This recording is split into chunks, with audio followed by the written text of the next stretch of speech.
Autoridades da União Europeia disseram que o bloco não reconhece a legitimidade da reeleição de Nicolás Maduro na Venezuela.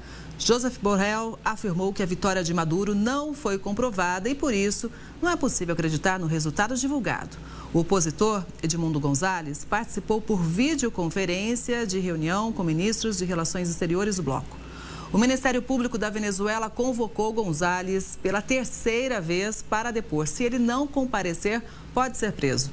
Já Maduro criticou a interferência internacional na eleição do país e comparou a situação com as eleições presidenciais no Brasil em 2022. Ele afirmou que a Venezuela não questionou o resultado da eleição no Brasil. Inclusive, o presidente Lula afirmou hoje que o presidente da Venezuela, Nicolás Maduro, deve arcar com as consequências dos gestos dele. Lula reiterou que não reconhece a reeleição de Maduro e também não endossa a vitória da oposição. O presidente do Brasil voltou a defender a transparência nos resultados nas eleições na Venezuela e afirmou ter consciência de que tentou ajudar o país vizinho. Então, quem chega para fazer uma análise é o Igor Lucena, que é economista e também doutor em Relações Internacionais. Igor, muito boa tarde, é sempre bom ter você aqui comigo no Conexão. Como é que está essa relação, como a gente pode dizer, a relação diplomática entre Brasil e Venezuela, hein? Boa tarde, Kelly, é um prazer estar aqui com você. Bom, a situação da Venezuela, Kelly, é muito complicada, porque o presidente Lula sempre teve um apreço ideológico muito grande pela Venezuela.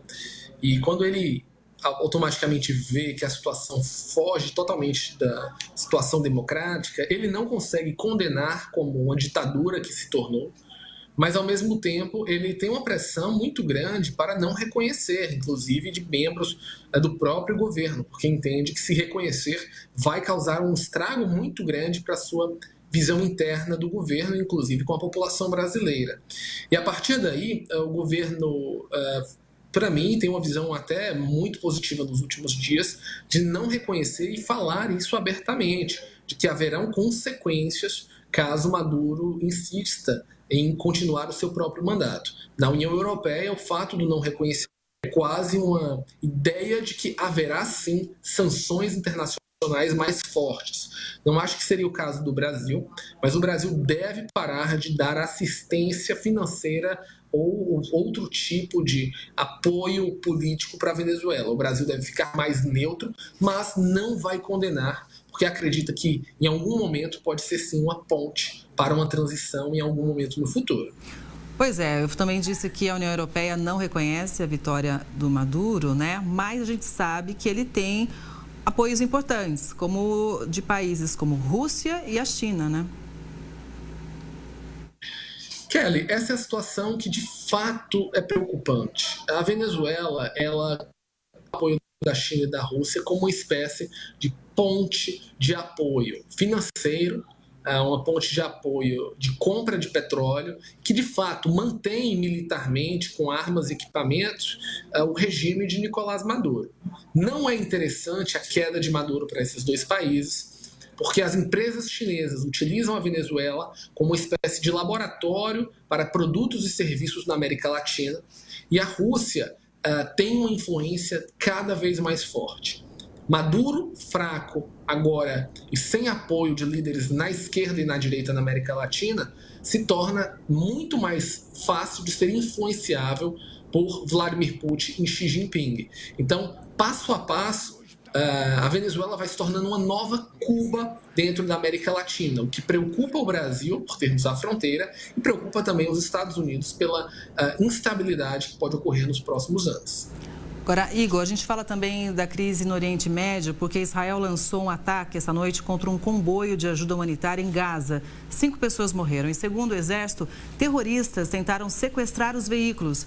Essa ação acontece dias antes de um cessar-fogo humanitário previsto para o território palestino, a pedido da Organização Mundial da Saúde. Segundo a OMS, Israel e o grupo terrorista Hamas concordaram com uma pausa de 3 dias nos bombardeios, que começa a valer já a partir de domingo. O período vai ser aproveitado para vacinação contra a poliomielite. Um bebê de 10 meses foi diagnosticado com a doença depois de 25 anos sem registros de pólio na região. A campanha pretende imunizar cerca de 640 mil crianças com 2 doses.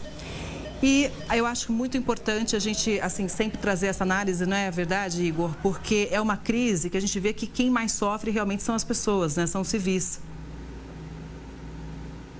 Exatamente, Kelly. Os civis na faixa de Gaza são os que estão mais sofrendo. Eles sofreram nas mãos do Hamas e eles sofrem também os ataques causados por Israel. E eu não tiro aqui o mérito de Israel da sua situação de tentar retirar o Hamas dentro do controle da faixa de Gaza e também agora da Cisjordânia, que é uma situação ainda mais complexa nos novos ataques. Porém, esses 3 dias de cessar-fogo são importantes para a vacinação das crianças e principalmente para tentar fazer com que pessoas que não conseguem ir para abrigos consigam, de alguma maneira, minimamente se reorganizar. Entretanto, Kelly, é importante dizer que, neste momento de campanha americana, onde os Estados Unidos focam em si mesmo, os europeus também estão focados na questão da Ucrânia e na invasão da Ucrânia para com a Rússia, o governo de Netanyahu avança com uma nova estratégia saindo da faixa de Gaza, avançando na Cisjordânia, inclusive eliminando membros da Jihad Islâmica.